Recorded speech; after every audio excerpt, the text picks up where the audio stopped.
Sunday, April 16th at Unity of Springfield, and it is a beautiful morning, right? Yes, it is. That wind is a little chilly, but the sunshine is nice. So I am Amy Burnett, and we are here this morning. We are finishing up our discussion on Michael Singer's book, Living Untethered. And so we've done 2 other sessions on this book. If you haven't caught those, if you want to go back, if it's intriguing, you want to go back, you can catch those on the videos on Facebook. And you can always see our adult ed classes. Anything that you've missed, you can always go back and watch. So the website. Oh, and James puts them on the website. I forget we have the wonderful James Masters who can take everything and make sure it's on all the platforms. So however you want to watch it, you are able to watch it. And that is thanks to James, because he knows how to do all the things that make that happen. Rock and roll, So, thank you, James. And there's, lots of great topics. If you're curious about something, it's a great way to learn about it. Each of us that do the Sunday morning class, we kind of have different paths and different interests, and it just makes a beautiful experience that you can kind of get a little bit of everything.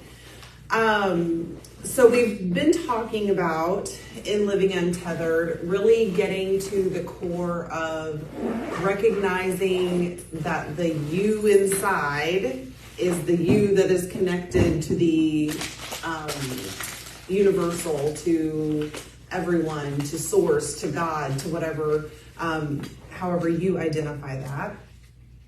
And that, we're moving through not allowing things from this outer world to help to make us lose that connection. We're trying to get back to that connection.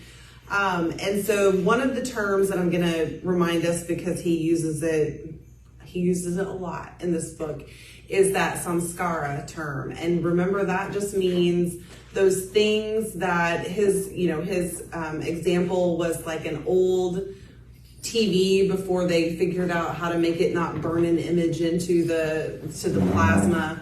That if you left something on pause for too long, that image would get burned into the screen, and then there was always the faint image behind it. So that's how he kind of helped us imagine samskaras. It's the things it's that pervasive thought or way of thinking that happens so frequently that it leaves a little burn on our plasma screen.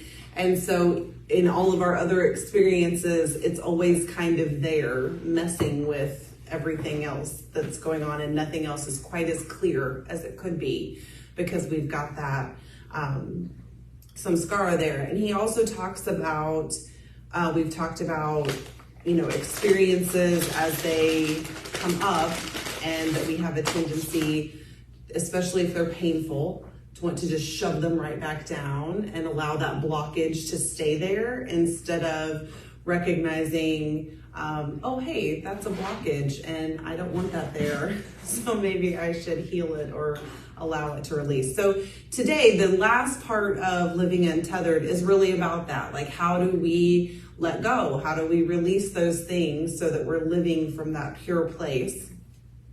And so first he says, logically, it doesn't make sense to store inside of you the experiences that bothered you most. If you do that, you're building your own internal house of horrors, and you will struggle to be comfortable inside. This is the root cause of all anxiety, tension, and psychological disturbance. It cannot be fixed until you deal with it at its root. And if you've read The Untethered Soul, you'll remember he talks about those things, the root of those things being kind of like a thorn in your arm. It's like, sometimes you can ignore it, but then when something bumps up against it, it's going to cause pain and a big reaction. And so getting to the root of it is figuring out, how'd that thorn get there in the first place, and how do I wiggle it out of there so that I don't even have to worry about it getting bumped up against anymore. As long as you're holding inside of you that which bothered you 10 or 20 years ago, you're going to suffer. And once your intent is to use every moment of your life to free yourself, the question becomes, well, then how do I do that? So believe it or not, your sincere intent is to be free. That is more important than any technique that you can use. So he says, remember, you are in there. And if you understand these teachings, you realize you don't want blockages in there with you. They're not helpful. They're not allowing you to live your best experience. And they're making life extremely difficult. So we have to commit to letting them go. And you know, I always, when I'm reading, I don't know if anybody else does this, like you start reading a new thought book or something and it's making so much sense and you know it's getting to the part where they're going to tell you like some practical things. And I'm always thinking like, oh, like they're going to tell me like this new amazing way to do this work, right? I get excited thinking, yeah, this is going to be the one. And then you get there and it's kind of like, oh, it's the same things that we're told in lots of other books. And why is it that way? Because it's just truth. And we're always looking for that next thing or that next answer. But again, Michael Singer has just a way, for me it really resonates, a way of describing things or putting a little bit of a different thought process into some of the things that I've heard or read many other times. And so that's where we're going to go with this. So he gives 3 techniques that he says are the ones that he feels are the most powerful for freeing yourself during your everyday life. And so the first one is positive thinking. But the way Michael Singer talks about positive thinking is he says, so it is that every time you have a negative thought, you're replacing it with a positive one. And that it's, again, a very basic technique. We've probably all heard that before. If you have a negative thought, replace it with a positive one. Some people go even farther and say, if you catch yourself having a negative thought, you replace it with 3 positive thoughts or 10 positive thoughts, so that you're you're tipping the scale towards the positive versus the negative. And so he says, we have to remember though, that it's based on the types of thoughts that we've talked about earlier. So those created willfully and those that are happening automatically. And so typically when we're having those negative thoughts, they're kind of happening automatically, right? There's like something that's kind of bubbling up in us and all of a sudden your brain is on a tirade of negative whatever about the situation or some old thought process about yourself. And so he says, if you notice your mind doing that, giving you a hard time, he says, while you're driving, those are automatically generated thoughts. You're not purposely creating them. There's like something going on and it's kind of coming out in those thoughts or coming through those thoughts.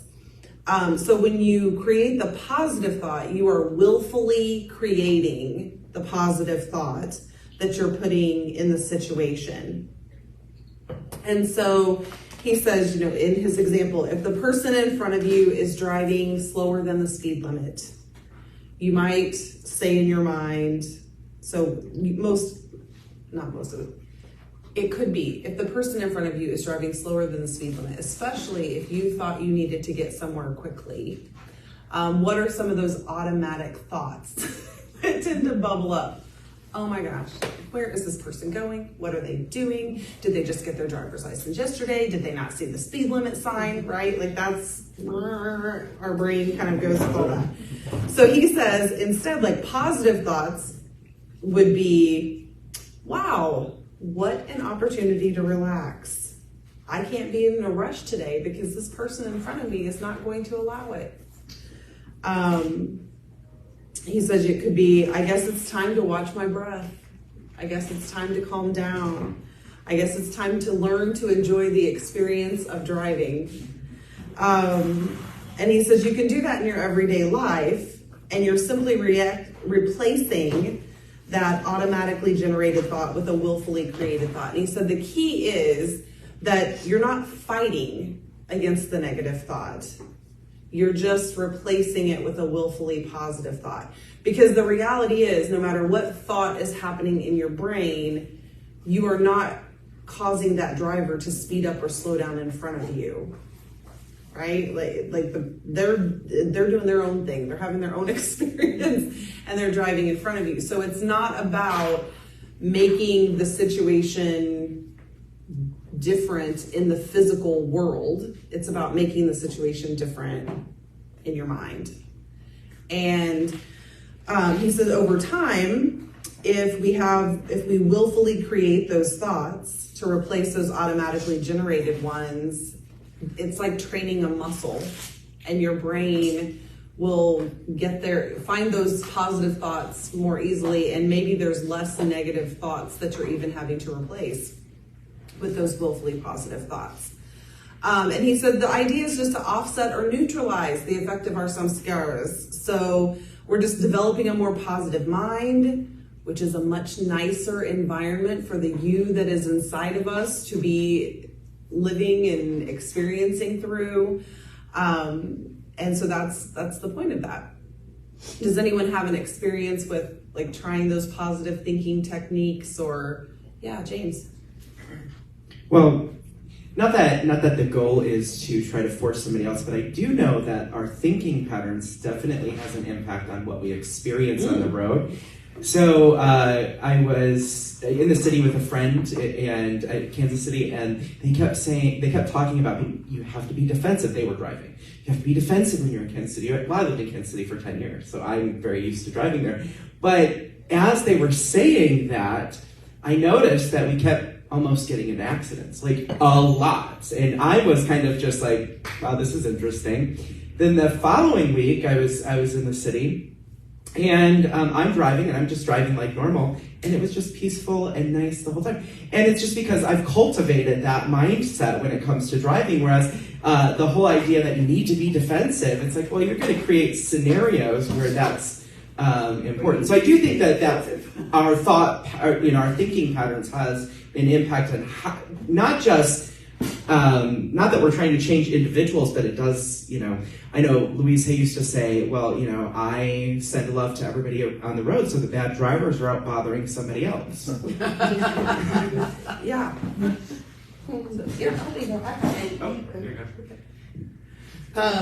Impatience has been an issue for me a lot of my life. And I started praying for patience then, the opposite. So I get in every long line, right? And it hits me, even though I'm the shortest one, right? I get in the very longest line. I'm praying for patience. And it hits me that I could be praying for all the people around me. And that was what I was supposed to be doing while I'm learning patience. Well, when I got to the front of this really long line, and it was the short line, but it was like, you could tell just every person had a problem. And I got to the front of that line and I was like, bless your, by this time I'm all prayed up, right? Instead of like angry at her and I said, bless your heart. You have been taking care of the most difficult people. And I just was giving her all these positive affirmations, and you could just see her go from. And then it, of course, lifted my heart. So, it really does make a difference what we're sitting, whether we're in a line or in traffic or whatever. It's huge, our inner dialogue. Yeah. Wendy always sits there going, this is the most perfect place I can be right now. I have friends that taught me pre-paving way before I ever heard Esther talk about it. But they would sit down, they lived in New York City, and they would sit down and visualize a light going before them and everything being the timing and everything perfect. And I started doing the same kind of thing. I would sit there, I would have to ride the subway train. And it's not very pleasant sitting in a subway station, watching roaches crawl along people's coats, collars, and stuff. And so I will get there just when the train gets there. I'll get through the turnstile just as the train's pulling the station. Or if I had to buy tokens, I would get there, I would get my tokens, and the train will pull in. And I would just know when it was time to leave. And so you can do that kind of thing, and that's a positive thought that you generate before you encounter things, and then very often you don't have to encounter those things. And yeah, when you're praying for patience, the universe gives you a lot of times that you have to act on that. And it's like I've had people say, "Don't ever pray for patience." So I kind of like pray for the not having to exercise patience. Oh, I learned so much. Yes. Pray for me. All right. So the next thing that he talks about is, the next technique is mantra. And so again, it's probably a word that we've all heard. It's something we've all heard or learned about before. And so he says it's just training your mind to repeat a simple word or phrase over and over again until it's stuck in there, and it's the thing on repeat that your brain gets occupied with when there's not much else going on, or when it needs a random thought to have. I don't know if anyone else does, but for me, I find a lot, Daniel Nahmod songs get stuck in my head. They become mantras in my head a lot. Yes, and Karen Drucker, both of those. If we've been singing those in church, I'll catch myself, like, that becomes the mantra of the week. And so he says, our mind is so brilliant that it can multitask. It can be having layers of thought at the same time. And that a mantra is offering you a layer of your mind that is always there, that's in a balanced and pleasant state of mind. That it's a peaceful place to rest your thoughts. And so that is, he says, with positive thinking, you're continually using your will to neutralize the negative thoughts with positive ones. With a mantra, you're just trying to shift the focus of your consciousness from that samskara generated thought to the mantra. So it's just always a place where you can go, no, let's move this thought to a different layer. Or I don't want to be stuck in this layer that is,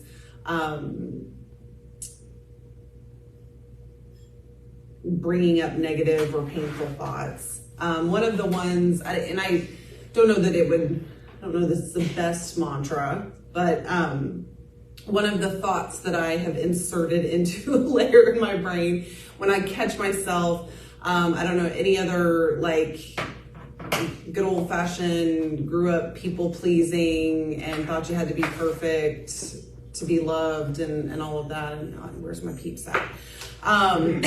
So there's, like, my brain will still, like he said, getting locked into things, something that happened 10 years ago, 20 years ago, 30 years ago. Like, I can still have a moment where my thoughts want to go back to that, and it throws you back into that experience of being whatever that age was in the midst of, like, you're just starting to see through that lens again. And so one of the things, since coming to Unity, when I catch myself, when I notice the thoughts, that's where it's gone, is I just go, I have the thought, oh, that no longer serves you. Thinking about that no longer serves you. And that has become, it just shuts it down. Like, as soon as I can notice that that's happening and say in my mind, oh, that no longer serves you. That thought process is no longer powerful for you, or whatever version of that is in that day. It's like it just shifts my brain to a different track, and then we're done with that. And that's a beautiful thing, because if you had caught me 30 years ago, man, I could spend all day long ruminating about a situation that had happened and what I should have done differently, or what I could have done differently, or how I could have been doing something differently for the whole week that led up to that never would have created that situation. Like, my brain, we could spend hours, days on things like that. So being able to just shift the track, move onto a different layer, move into a different place, then we're not thinking those thoughts, we're not experiencing those thoughts, we're no longer seeing life through that lens, and then we're free in this now moment to be experiencing what we're actually experiencing.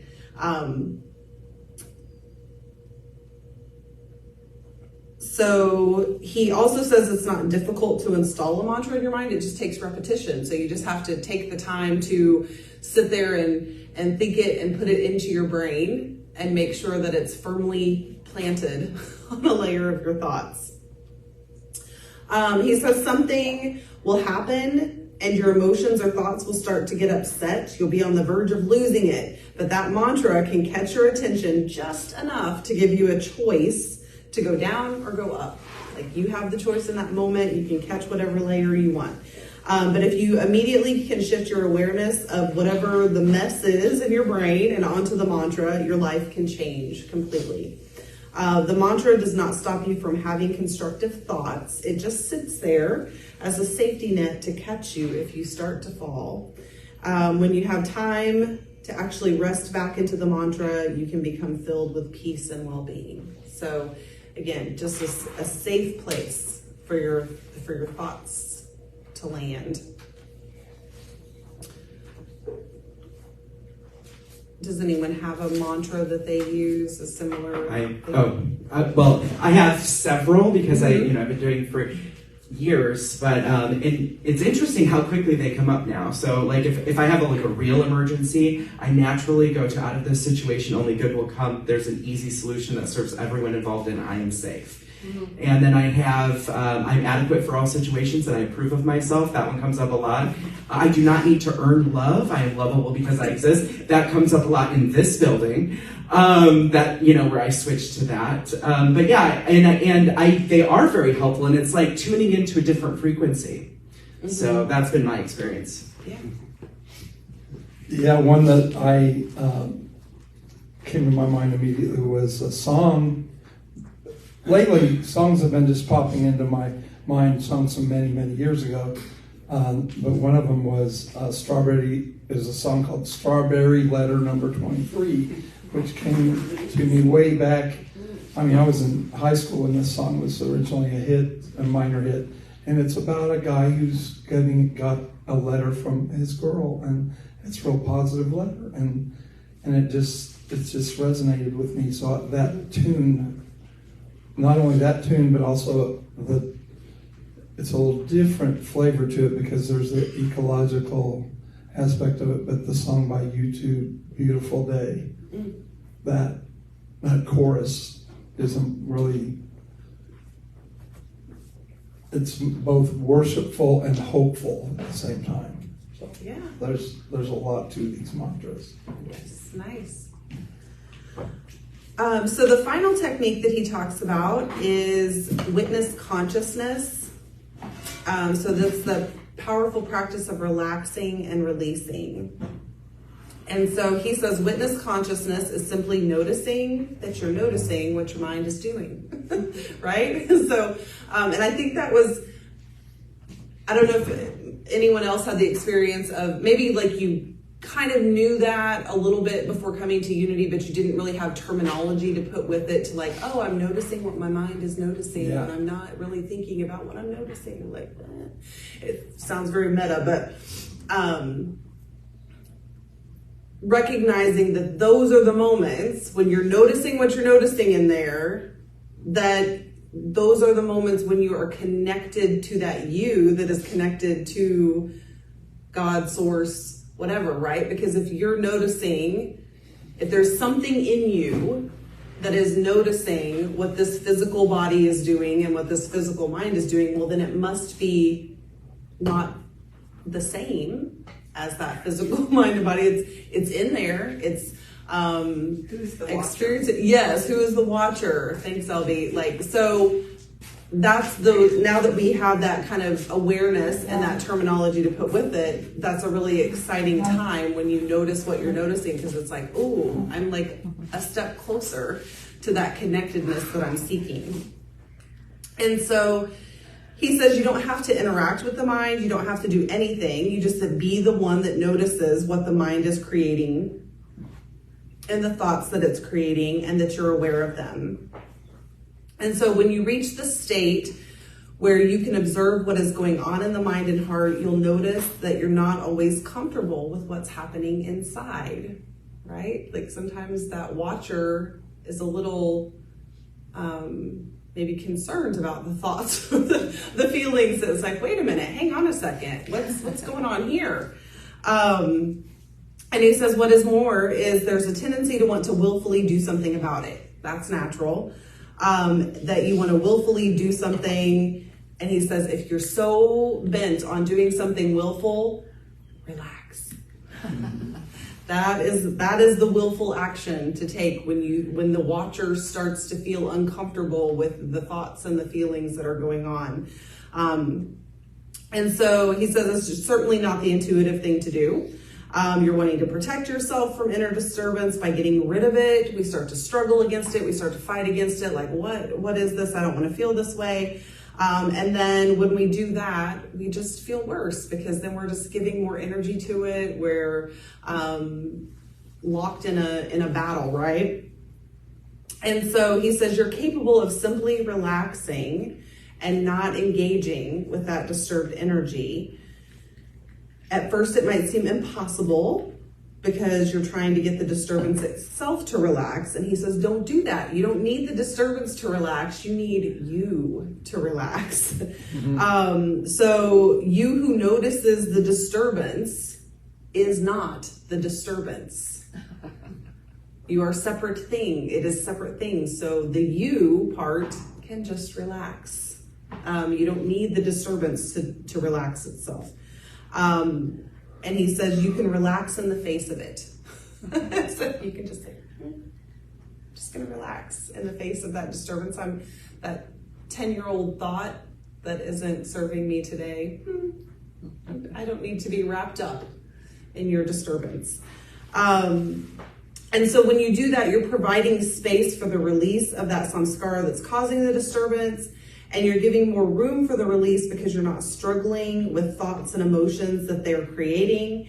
And when there's no struggle, because you've created distance between the seat of self and that noisy mind,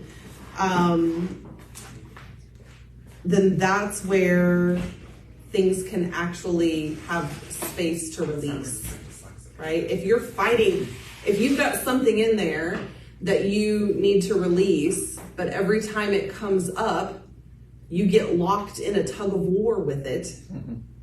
Well, you can't let go of it and it can't let go of you, right? If you're locked in a tug of war and you're both holding on to the rope with the death grip, you're stuck. It's staying with you. You might pull it over the line this time and feel like, oh, okay, I came out on the other side. I won the battle today. Not really great terminology, but in this example. But what we've really done, if we didn't let go of the rope and relax and allow it to release, is we've really just kind of beat it into submission and put it back. Pushed it down. Yes, we've just pushed it down somewhere. We've pushed it to a far corner of our brain, but we didn't actually let it go anywhere, right? Or let it get any smaller, or we didn't do anything super productive for the long term. Maybe in the moment it felt kind of better, but it didn't allow it to fully release and for us to let go. So he says spirituality is about accepting the objects, but not getting sucked into them. It's about being detached and feeling at peace with whatever your mind and heart are doing. When we are totally comfortable with everything that can come from our mind and heart, then we stop creating so many inner disturbances. He says start with simple things. Go with, he calls it the low-hanging fruit. The situations during the day where you create inner disturbance, he says, for absolutely no good reason.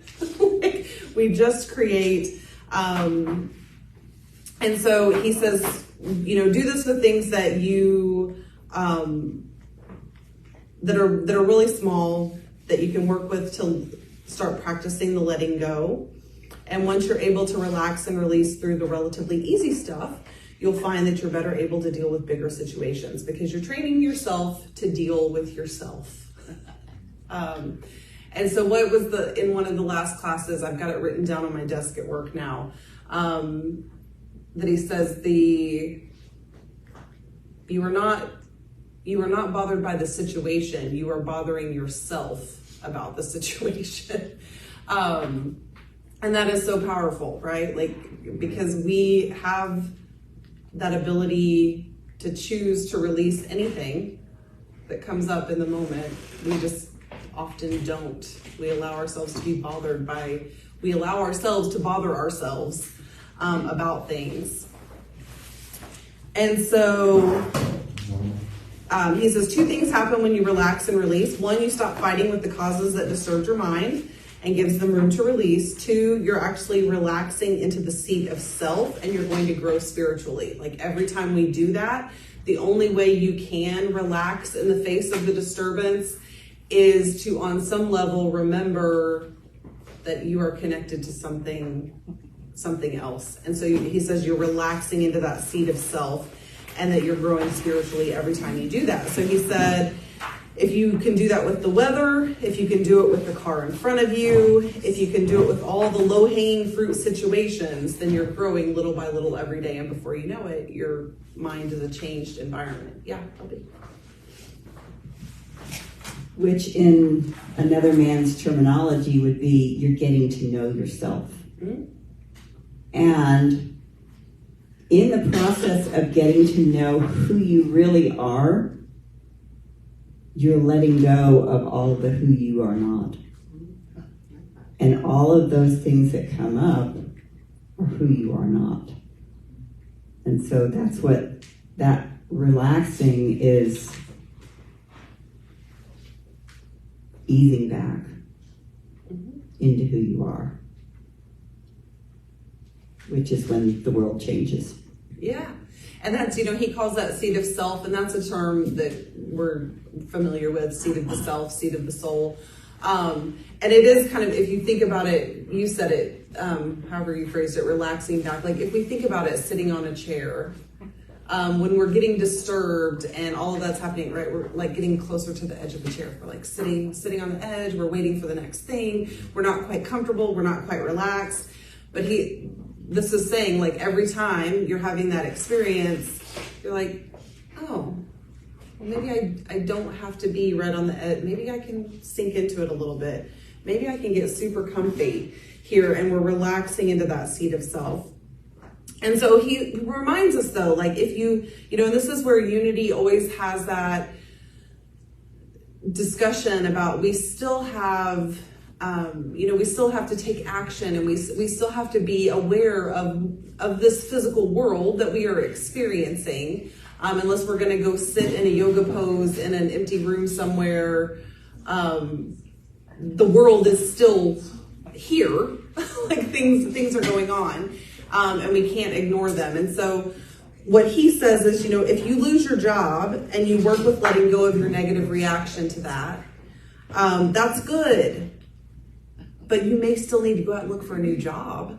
You can feel good about the transition. You can say, I lost this job, and that just tells me that this isn't where I was supposed to be, or there's something better for me coming, or like you can change whatever that negative thought is about losing a job. And he's like, it doesn't necessarily mean you never have to have another job in your life just because you got to a positive place with losing that one. It's not like you, some fairy comes down and says, you have learned your lesson. You will never work a day in your life again. It's like, you may have to go out and look for a new job. It doesn't absolve you of responsibilities in this life and to this experience of life. There are still actions, there are still things you may need to do. Because you're not, and this really hit me, you are not letting go of life. You're letting go of the personal reaction to life.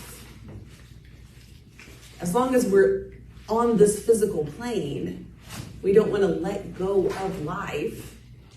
We just don't want to be so bothered by the things that can keep us connected to our source. But we can still experience beautiful and wonderful things in a detached way where, like I said, we don't let it get us all in balls of anxiety and locked away from source. And he says, really, when you start looking at it, you'll find that the majority of your inner disturbances probably fall into the category of low-hanging fruit. Like, we've gotten really good at letting ourselves get overly disturbed by small things. And the only reason that there's a problem is because we've defined it that way. Again, we're the problem. It's a Taylor Swift song, right? I'm the problem, it's me. And it can't be solved outside, it can only be solved inside. And so he says that's the essence of our spiritual growth. If we're working on ourselves, we're going to create that beautiful place inside to live, and that's more important than anything. And he even says this is more important than your marriage or your family. It's more important than your job or your career. You're working on yourself directly instead of indirectly. If you create a beautiful inner environment, you can have a wonderful marriage, you can have a wonderful job, you can have a wonderful life, a wonderful family. But if you are a mess inside, then you'll just be trying to use those outer situations to make you okay. And I think that's truth. It's just truth, right? No matter how amazing something is in the outside world, if you are a mess on the inside, you cannot receive it in a different way, or you cannot experience it in that way. Yeah, James? Yeah, because we carry our consciousness with us everywhere. You know, it's you're never going to find happiness. People are, I've talked to people that are just waiting for the right job, house, car, spouse, bank, this amount of money in the bank account, then they'll finally be okay. And it's like, you don't realize you can get all those things, but you're still going to carry your consciousness into that experience. And, if you shift your consciousness, you can get those things and keep them, so. Yeah. What does it say? Wherever you go, there you are. Yep. No matter what, if you don't change this, you're just carrying it with you. There's a book by Mario Puzo who wrote The Godfather. It's a much, not anything like as good as The Godfather, but one of his novels is called Fools Die. And the whole premise is about gambling, and particularly, I don't remember the name, Baccarat, that's what it was, where they bet in Vegas for millions of dollars. And the climax of the book is when the guy that has won, he's gone up and down, he's won millions and lost millions, and he's up like $3 or $4 million. And of course, because he's such a high roller, he has the penthouse in the accommodations there, and he goes back there and he shoots himself in the head. Oh. And he's up. So that to me tells you it's not about material things. Yeah. And if you don't have a good grasp on your own ability to live within the world, then sometimes we can just lose everything that we have when we think that the material things are everything. Yep. So it's very, very treacherous. It's a pretty scary place to be. Yeah, because it doesn't, like you said, you can have $1 in your bank account, or you can have $100 million in your bank account. Your true happiness is going to depend on what's happening inside here, right? Regardless of what that bank balance says. And you can, it's been a while since I've read this, but there are like countries, and there's a country in particular that I cannot think of, looking at James, because he also likes random trivia and information like I do, so but there's a community that they're one of the poorest, like if you look at a lot, like we would consider them a poor country, like their gross national product and all the things there, and the individual families, like they don't have a lot, but they have been scaled as one of the happiest places on earth because they focus on community, not things.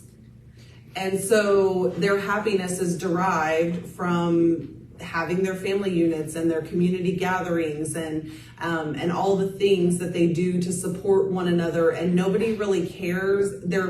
They're more like, if I have something you need, you can have it. If you have something I need, I'm not afraid to ask for it. Or like, it's a very communal place to be. And they're some of the happiest people on earth. But by many people's standards, they have nothing. They have no material wealth. Let's say that. By They have no most material American wealth standards. to show, right? Like, but they are truly happy, well-adjusted, community-minded people. They have less health problems. They have longer, they're living longer, all of these things just because they're happier in general. And so there's a lot to be said for the inner state. So then last he talks about, big surprise, meditation, right? So again, no big new technique that you've got, just don't forget to be doing the things that have been working for, forever for people.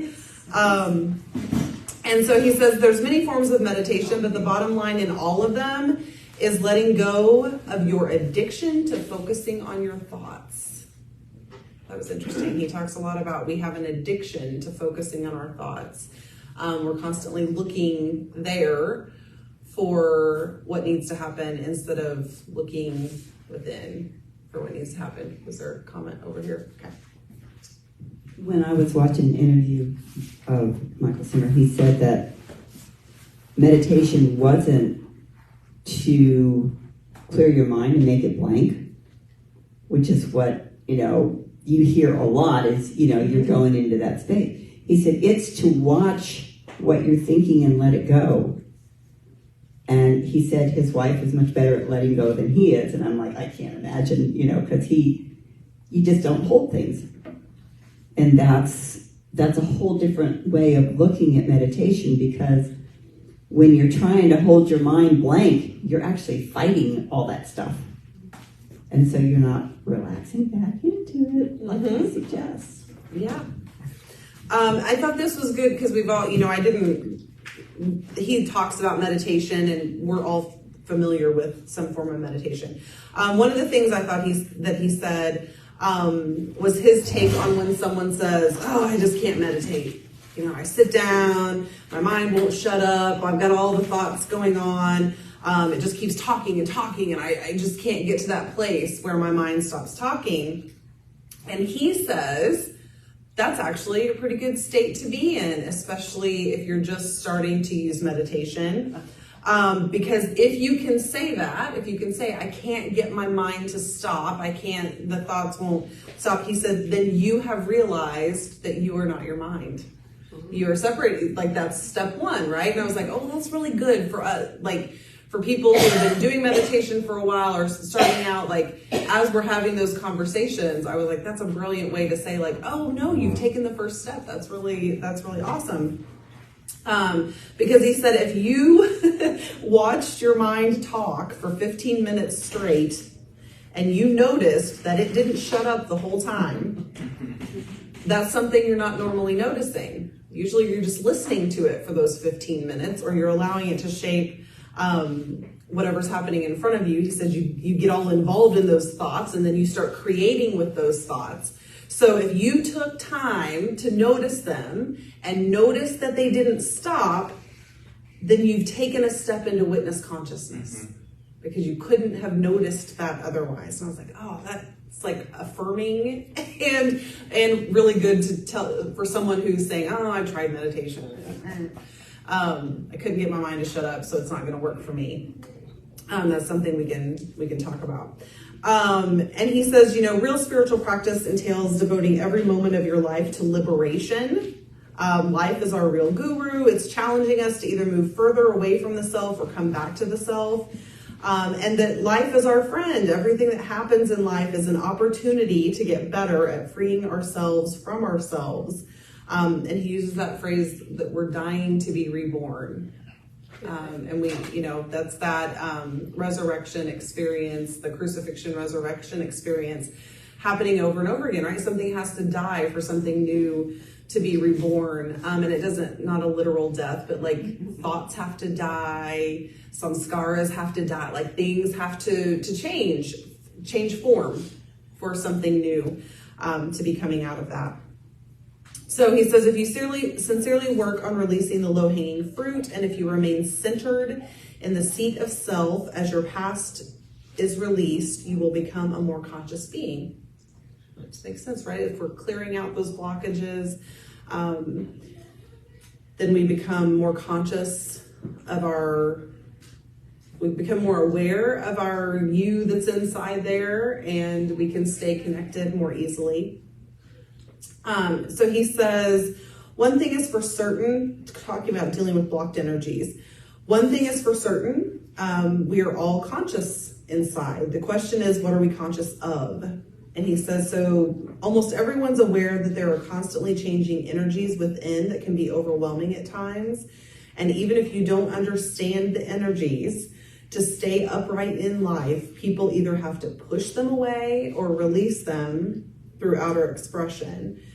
And though both of those efforts cause their own set of problems, they are far better than just drowning on the inside. That hit me kind of hard. When Can you say that one more time? Yeah. I love that. So he says, even if we don't understand the energies, to stay upright in life, people can either push the energies away or try to release them through outer expression. Though both of these efforts cause their own sets of problems, they are far better than just drowning on the inside. I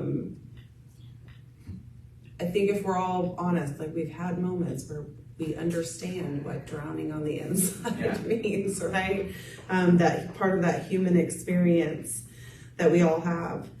And so he says, the question is, are you really going to continue making your life so difficult?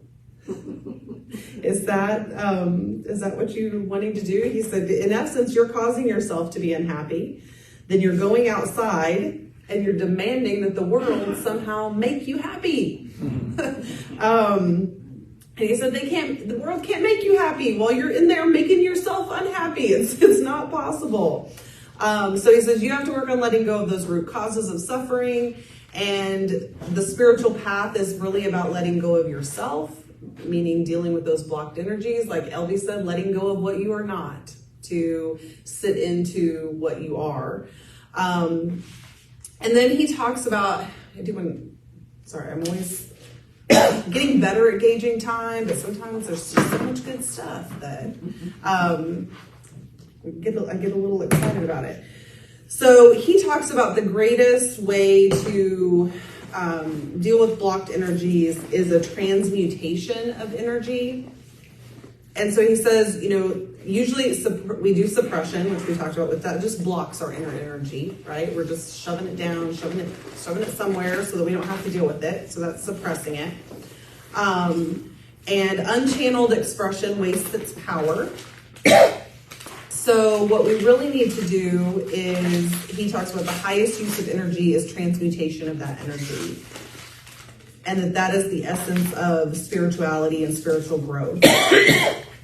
So he says your natural energy flow is blocked by the sanskaras in your low energy centers.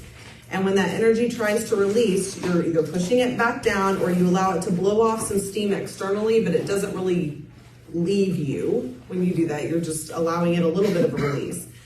So he says that outer release doesn't solve anything in the long run because it's just going to build back up. So it's kind of like we let the pressure build, and then we can't ignore it. We go, okay, fine, and we allow some of it to kind of go out into the world.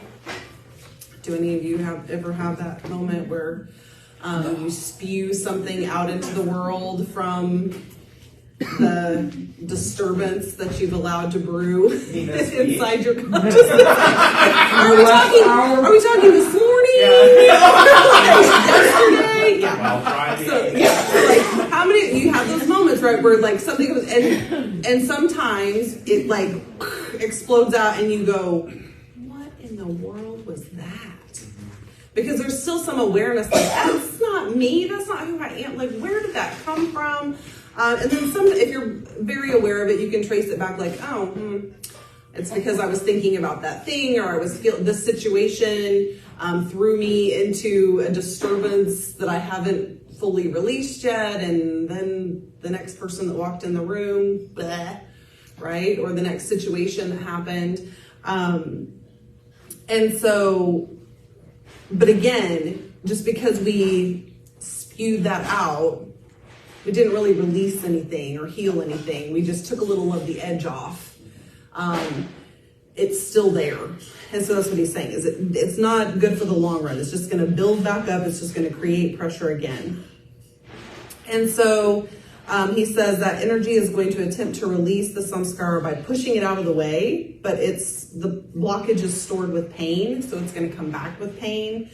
Instead of pushing it back down because you don't want to handle the experience or releasing it outside as a way of relief, you can relax and release at such a deep level that you allow the blockage to pass without resistance. And he says that is what he means when he says transmutation of the energy. So it involves using the rising energy as a positive force by allowing it to cleanse whatever was blocking it and allowing it to rise up and out. And so he says if you release the blockages, the energy will naturally rise higher. You won't have to fight with it. The energy wants to come up. It wants to leave. It wants you to release it. And then he says when that blockage gets out of the way, you'll feel a steady upward flow of energy. And so it raises your whole vibration when you're allowed to truly transmute that energy and not have any part of it that is stuck there to build up pressure anymore. And he says this transmutation of inner energy flow is really the answer to all the world's woes. If people felt whole inside and were fed by the constant flow of love and deep peace, they would no longer have a reason to fight with each other. Or themselves, because we wouldn't be fighting with ourselves, right? And so he says, a spiritual being views life as the following. So this is like one of us has come to experience this earthly plane, and then we've gone back into a spiritual plane. And so this is his version of what that spirit might say.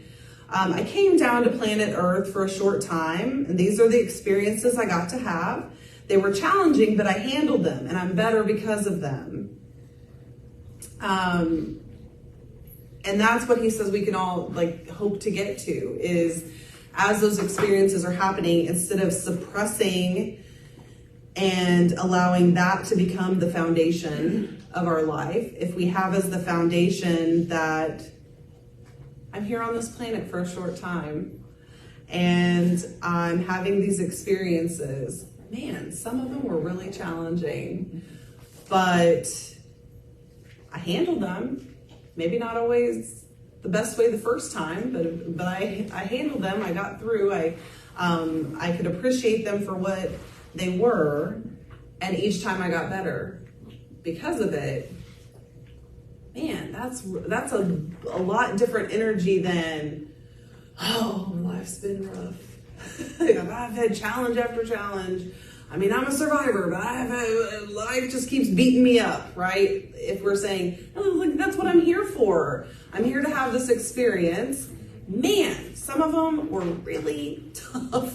And that's okay, because I grew from it each time, and I got a lesson. I got a piece of me back each time I dealt with that energy. Yeah, Clay and then LB.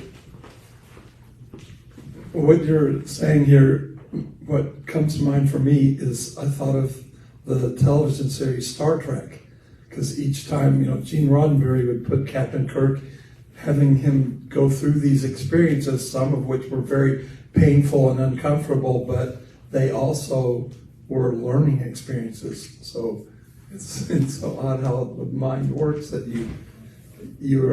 sometimes you need to go through the tough times in order to emerge victorious. Mm-hmm.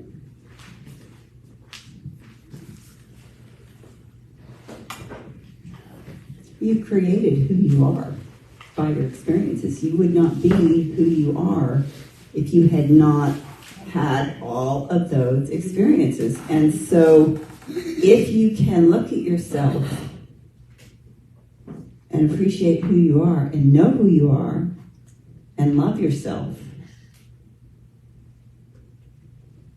When you said a minute ago, you said to be whole, and I was like, can I bring up in my imagination what it feels like to be whole? And I've been sitting here just, oh my gosh, trying to build that in my imagination because it wasn't there. But building it, and it's not just built in a psychic, it's built in the physical, it's built in me, and it's like, oh my gosh, I'm still on that verge of not quite getting to the feeling of total wholeness, but just the idea of being able to put that wholeness into your imagination is changing my life, Amy. Thank you for this class. I love you. I love you. Don't make me cry before the class is over. Make her cry. I get emotional when I talk about my Unity peeps. Like, I love you all so much. It's okay, because what brought to my mind was hindsight is 20/20, and I look back over so many horrendous things that I thought had happened in my life, and most of them were the best things that ever happened to me in some long run. Yeah. So. Yeah, they just don't always feel great in the moment, right? Sometimes they're like in the moment, you're like, really, is this what I'm supposed to learn? So there's a couple of really good things here. I know we're running long, but so he talks about the most important thing is that we have the intent to do this work. Like, if we have a strong intent, that's more important than any technique we're trying to use. Like, because if you have that intent to change, to spiritually grow, to connect, then your experience, you will find how to do that for yourself. And it doesn't have to look like what everybody else does. There's some basic tools, but it can be different, and that's okay. So he says, if you establish the practice of recalling your attention every morning, and I'm probably going to write this somewhere, like on my mirror or something. So, the purpose of my day is letting go of my blockages and evolving spiritually. Yeah. Like that, if you just wake up with that thought every morning, or if that's one of your morning mantras, is the purpose of my day is letting go of my blockages and evolving spiritually. Then we're sitting in alignment with that intent to do just that, right? And allowing that to go.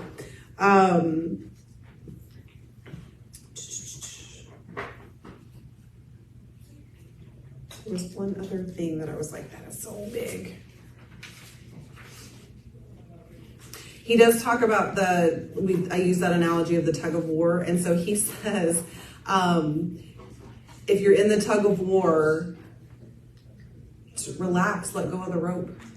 The struggle will immediately be over because you can't, if you let go of the rope, no more pull. So if you find yourself in those tug of wars, and if you have to think about that to relax, that when you find yourself fighting with those thoughts or fighting with whatever, tell yourself, let go of the rope. Like, just relax, breathe, don't fight it. And